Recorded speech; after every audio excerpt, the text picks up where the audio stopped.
सात फेरे लेकर जन्मों जन्मों तक का साथ निभाने वाली दुल्हन हनीमून पर ही पति को बेहोश कर फरार हो गई। पति को जब होश आया और उसने पत्नी की तलाश शुरू की तो सीसीटीवी में वह अपना ट्रॉली बैग लेकर बस से जाती हुई दिखाई दी। पति ने जब पत्नी के बारे में जानकारी की तो पता चला कि पत्नी ने पहले ही किसी से लव मैरिज कर रखी थी। पति बेचारा अब न्याय पाने के लिए दर दर की ठोकरें खा रहा है। हार कर उसने कोर्ट की शरण ली है ताकि उसको न्याय मिल सके। अलीगढ़ के सिविल लाइन थाना क्षेत्र के गुरुद्वारा रोड पर रहने वाले सत्यम की शादी नवंबर महीने में आगरा कैंट की रहने वाली दीपासी के साथ बड़ी धूमधाम से हुई थी। सत्यम के मुताबिक 8 दिसंबर 2022 को वह और उसकी पत्नी दीपासी हनीमून मनाने के लिए उत्तराखंड चले गए। 9 तारीख को जब वह घूमकर ऋषिकेश पहुंचे तो वहां बस स्टैंड के नजदीक पारस प्लाजा होटल में एक कमरा लिया। पत्नी दीपासी ने उसको चाय पिलाई और चाय में ही कुछ नशे की चीजें दे दी, जिसको पीने के बाद वह बेहोश हो गया। उसकी कुछ देर बाद ही पत्नी दीपासी सारा सामान और पैसा ट्रॉली बैग में लेकर होटल से रवाना हो गई और बस में बैठकर फरार हो गई। जब हम हनीमून पर गए थे 8 दिसंबर में, तो इन्होंने यहाँ से ही मुझे बेहोश ले जाया गया। मुझे नशे में चाय में कुछ मिला के दी थी रही। और पहले हम देहरादून पहुँचे। देहरादून पहुँचने के बाद हम मसूरी पहुँचे। वहाँ पे भी इन्होंने बेहोश रखा पूरे रास्ते भर। उसके बाद हम ऋषिकेश पहुँचे शाम को 6 बजे। 6:30 बजे इन्होंने मुझे करीब खाना खिलाया और खाना खिलाने के बाद चाय पिलाई। और जैसे ही चाय पी मैंने तुरंत मैं बेहोश हो गया। और 6:40 पे जो होटल से सभी सामान अपना लेकर चली गई और मेरे पास जितने भी पैसे थे वो सब लेकर चली गई। इधर रात को 2 बजे जब सत्यम को होश आया तो उसने होटल वालों से जानकारी की। उन्होंने बताया कि उसकी पत्नी तो 7 बजे के लगभग ही सामान लेकर चली गई है। जब उसने सीसीटीवी चेक किए तो पत्नी अपना ट्रॉली बैग लेकर जाती हुई दिखाई दी।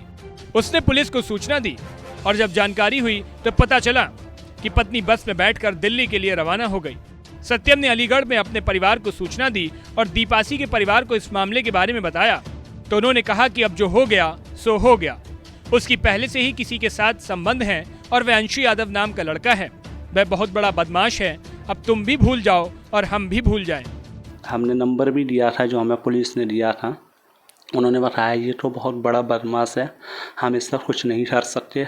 आप भी कोई कार्रवाई नहीं करो और हम भी कोई कार्रवाई नहीं करेंगे। पुलिस का ये कहना है? पुलिस था नहीं, इनके परिवार था। अच्छा, परिवार का है ना। तो उस नाम वगैरह बताया था इसके पुराने पति का? अंशु यादव इनकी मम्मी जी का नाम था और पुलिस ने CDR रिपोर्ट से नाम अंशु यादव बोला है। इसके बाद सत्यम ने उत्तराखंड पुलिस, अलीगढ़ पुलिस और आगरा पुलिस को लिखित शिकायत दी, लेकिन अभी तक कोई कार्यवाही नहीं हुई है। हार कर सत्यम ने कोर्ट की शरण ली है।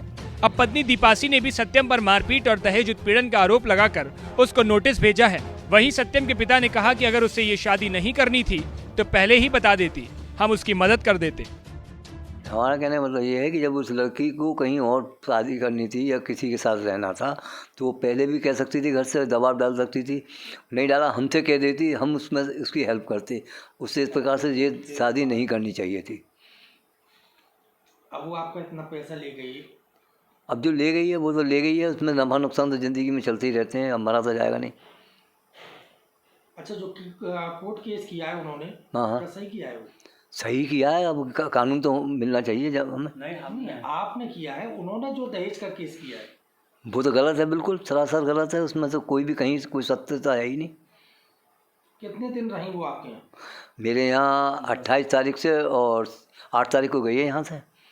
एक दिन जिसमें उसके अपने मैके रही है वो 5 तारीख को। तो क्या गुहार लगाना चाहेंगे आप प्रशासन से, कोर्ट से? गुहार तो लगाएंगे ही लगाएंगे, बिल्कुल इंसाफ चाहिए हमें। जो भी झूठे आरोप लगे हैं वो वापस जी, जो आरोप हैं वो वापस हों और हमें कार्रवाई होनी चाहिए। हम आगे की ज़िंदगी जीने के लायक हो जाएं, जिससे कि ये धब्बा हमारे ऊपर से हटे।